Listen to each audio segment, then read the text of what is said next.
afternoon, everyone.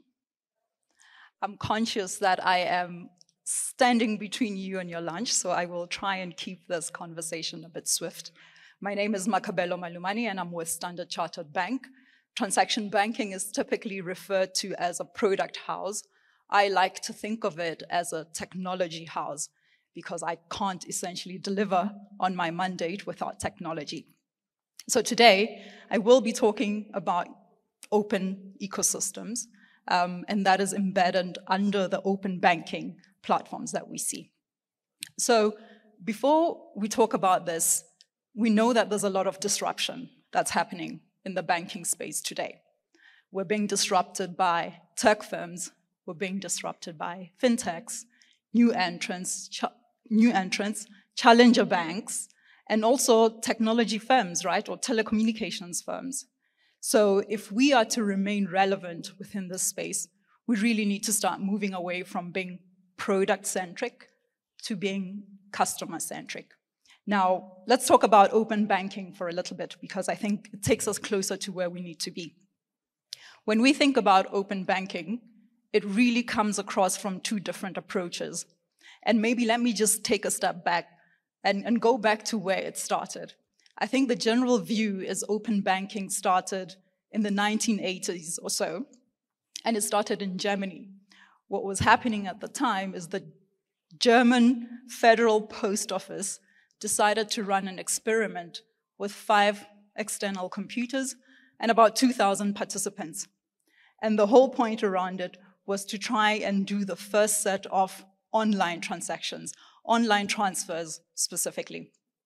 And at the time, it was viewed to be a concept of having my bank in my living room.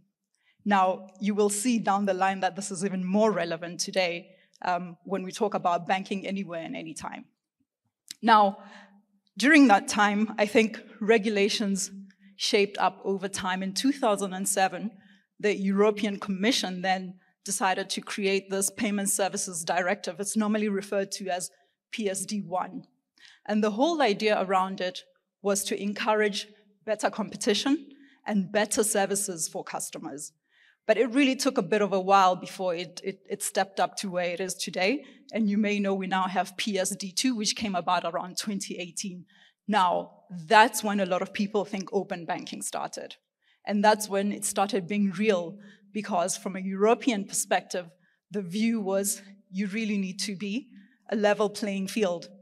Gone are the days where it's bankers that dominate. Gone are the days where it's the bank that truly owns the customer. And that's where open banking comes into play.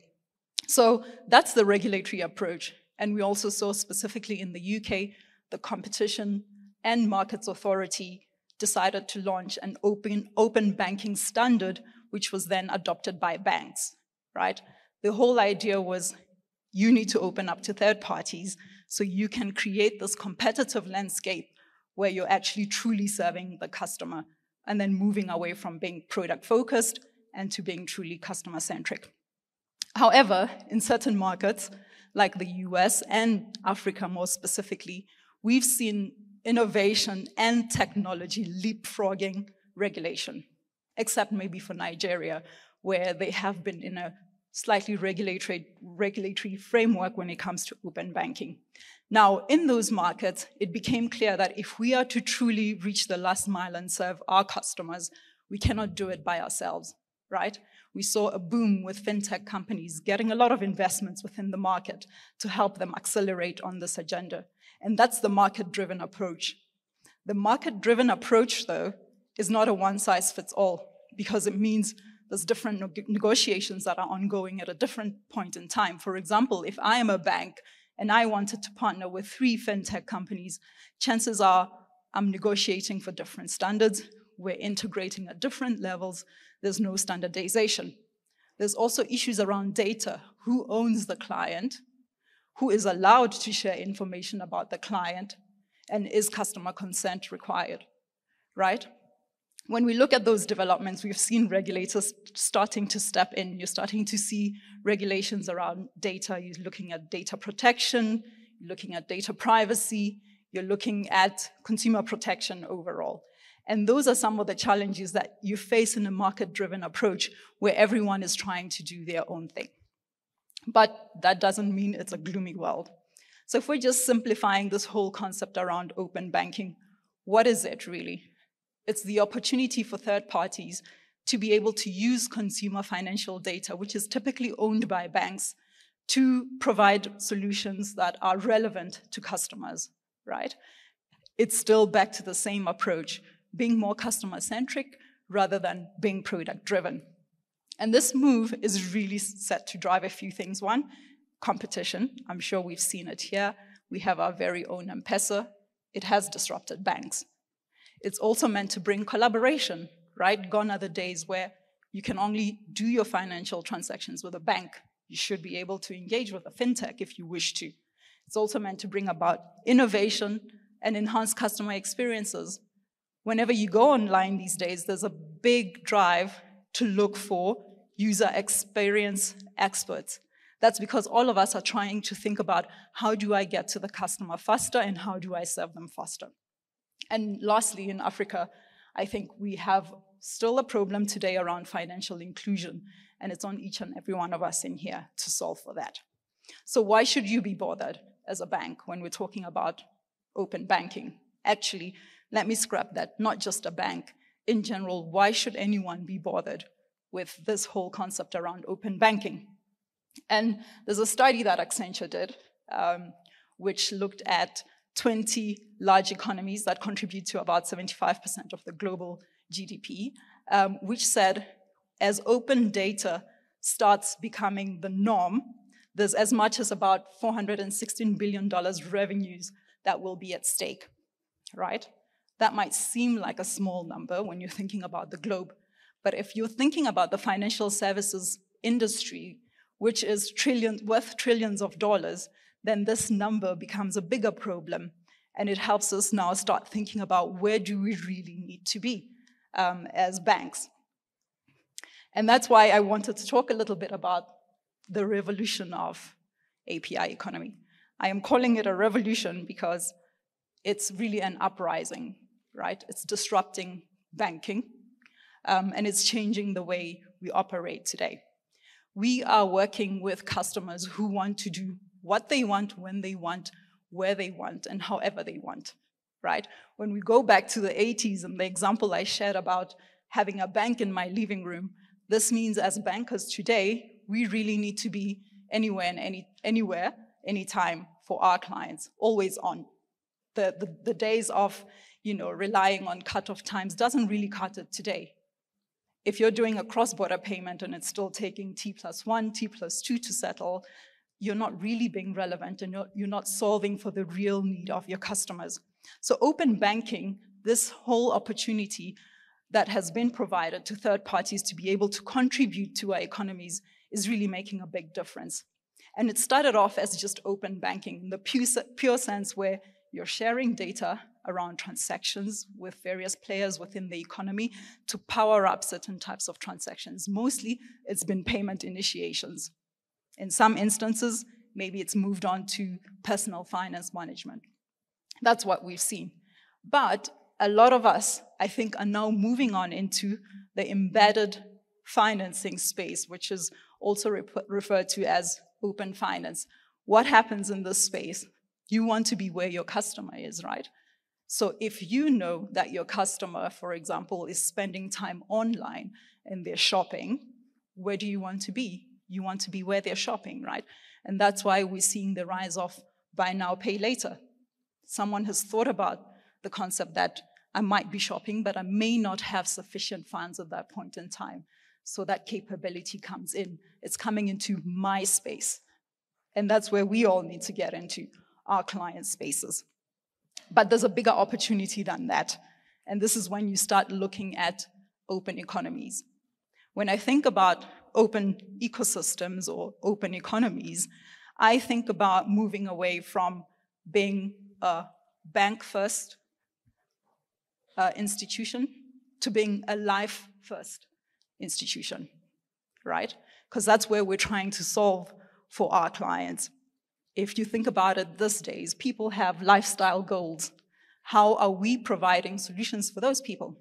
Some people are really passionate about the sustainability of our environment, right? So you will see a lot of organizations saying, for example, let's use a simple airline. If you're checking in, they will probably give you an option to do carbon credit offsets, right? And that could be your own way of contributing back or giving back. And that's where we start talking about open ecosystems, open economies as well, because they tend to be behavior driven. They tend to be based on our lifestyles. Now, if you're a banker, you're probably thinking, so how do you make this real, right? And there's really 4 quadrants that I'd like to take you through. Ideally, we really should all be moving into this concept of being a marketplace, right? It's no longer about, it's just me and my bank and my brand, and that's where I will add value. But that said, there will be banks who want to continue playing in that space, and those are incumbents who will want to just be a full service provider. That means, it's the bank, they have limited APIs, they're not really connecting to partners, and maybe they are possibly playing in a niche market. So they're not interested in expanding beyond that. They really just want to master their art. It's possible. Some banks may want to play in that space. But there's also banks that may say, look, I'm not really great at this whole customer-centric business, but I am actually good at offering infrastructure that makes sense. Those are the ones that then move into the utility space, right?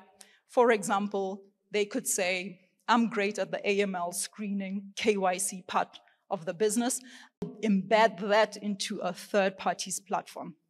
So they're just a utility. That means their revenue streams is not typically what you would see from bank deposits, offering customer loans, etc. It's an opportunity, it's a space that someone can play in. And then you also have other banks that say, I want to be a supplier of products, right, or capabilities. So I'm not too bothered about necessarily opening up platforms for my clients, but I have products that I'm really good at. So here you start seeing the whole concept of white labeling, right, where there is a firm, or there could be a bank that's offering its capabilities to a fintech player or to another bank, and the revenue model starts changing around how they make their money. And then lastly, which I think is the sweet spot, is where you want to be the interface provider. Now, in this particular instance, there's 2 things you can do. One, you can leverage on bringing in your expertise, so your products and capabilities, into one ecosystem. But at the same time, you can leverage on partnerships. That means you're bringing in other players that can essentially enhance your customer experience by offering a holistic proposition. And I'll share a little bit about what we've done around that space.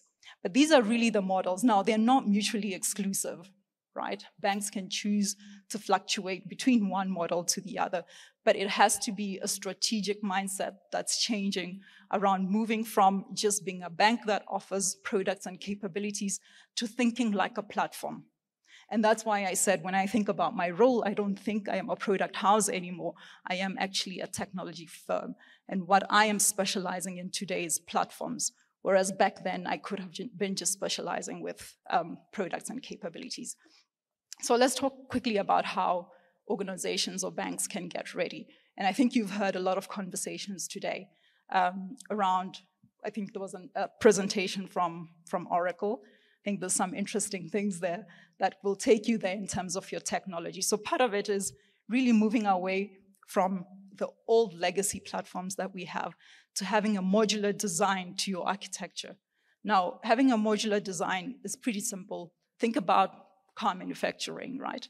When a car is being built or put together, it's essentially components that are brought together to make up that car. It's the same concept when you look at it from a technology perspective.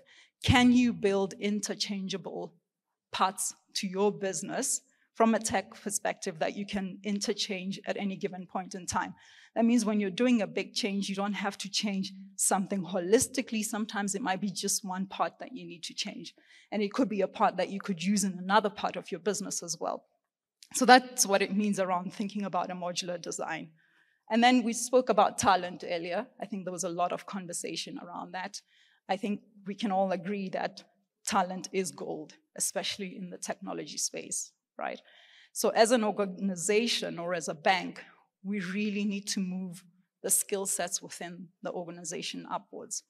And part of that means changing mindsets, which is not very easy to do. I liked the example from Jubilee, I believe it was, where, was it Jubilee? I think it was, where they were talking about upskilling the team, right? And that's about getting future-ready skill sets. We have to do that as banks. The traditional ways of working and the skill sets that we hold today are not necessarily sufficient to take us to the next level. And changing a mindset from being platform-based, to be platform-based from being product-based is not an easy thing to do. And it's a journey that we've taken for quite a while now. I think it's probably about 4 years running, where we shifted towards thinking of ourselves as a platform rather than just a product house. And then if you're dealing with third parties, in all honesty, the risk dynamic changes, right? And risk and governance becomes a big part of it. So how are you assessing your third parties? Do you have a framework for that? Do you understand the risks that are coming through? Do you have a cost to failure in cases where your third party doesn't perform as expected? What are some of those things and skill sets that you need to bring to the table to be able to assess the risk accordingly? And that requires bringing in that expertise within the organization. It's also about data protection and cybersecurity. I spoke about the whole concept of market-driven approaches to open banking, where it's us running first with third parties and the regulators coming later. We cannot be blind to the expectations around data protection, right? We cannot be blind to the risks that technology brings to how consumers interact with banks. So those are some of the priorities that we really should be thinking about. But then more importantly, when you talk about a CFO of an organization, it's no longer about the standard matrix that you would use to measure performance, right? So it's not just your revenue, your gross profit, or your return on assets and your return on equity. It's also moving on to thinking about your cost to acquire a customer, your cost to serve that customer, and also the upselling or cross-selling opportunities that come through from having that customer. And those are some of the things that you would need to think about as you embrace open banking ecosystems going forward. It would be a crime if I didn't quickly just run through how we've done this. I spoke about us thinking of ourselves as a life-first bank, right? Rather than, the standard bank that's throwing products out there. For those of you who are in Kenya would be very familiar with our SC mobile banking app. And the whole concept of that app started with a conversation of being in front of our customer anywhere and anytime, and trying to find the spaces where they like to spend a lot of their time. And that's how the app was really born. And if you get onto that app today, you can do anything, right? Well, not almost anything, but we're getting there. For example, if I realized that my car insurance had expired today, I would quickly be able to get onto the app and get my insurance certificate paid for and printed on the go. So I could print it wherever I am, right? So I don't necessarily have to then go to a branch and wait for a long process where, maybe it comes out in a day or two. So that's part of the benefit. If I'm late on my taxes and I filed my returns very late and I have an obligation to pay, I can do it anytime. I could do it at midnight if that's when I remembered, right? So I don't have to rely on open banking hours. And further to that, we all like investing, right? And ensuring that our future is secure. I can equally do that anytime. And I can access partners that do not necessarily belong to the bank. So these are some of the values that we have brought to our clients, or the value addition we've brought to our clients. And really the idea is to give our clients the freedom to do more, right? And this is not just only from a retail banking perspective, it's also from a corporate perspective. It makes me proud sometimes when I talk to a corporate customer and they tell me that they literally did their payments at midnight, right? And they went through. And that's part of the thing that we need to be thinking about. Or they did their payments, they were in the US, they didn't necessarily have to be here. Now, being able to bring that value is really going to be a key differentiator for us if we're to really make a difference. But we can't do it by ourselves. We have to do it with partners. If I think about banking now, I think gone are the days where we think of fintechs as competitors. We actually think of them as partners, collaboration partners, more specifically. This means that we're getting into a space where we know we can bring the trust that the banks typically bring to the innovative mindset that the fintechs typically bring as well. But for us to be relevant, back to the 4 quadrants that you looked at, it's not good enough to remain in our spaces. Yes, you can have a strong brand, but that brand can only take you to a certain extent, right? So if you're not looking out for those opportunities, if your staff are not thinking about the future and platforms and the new technologies that are simplifying what we do out there, then I would say the relevance falls away. If you look at this diagram, and I hope it's a little bit clear, you can see that as much as there's new entrants within the market that are playing in their own space where it's API-based, you also still have some of the banks that are on the upper side of the quadrant, where they're not only innovating quickly and leveraging on their experience, but they are also providing extensive APIs. At Sternchart, we have over 100 APIs today, which means we can open up for a number of things to our partners out there. And I hope I am leaving you with some food for thought as you look to take your business going forward.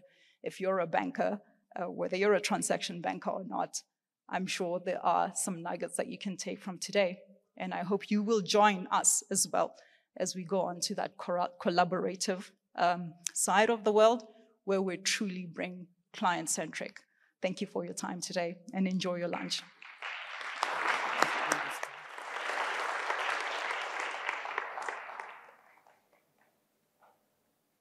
I love that. Thank you. We're good. We're good.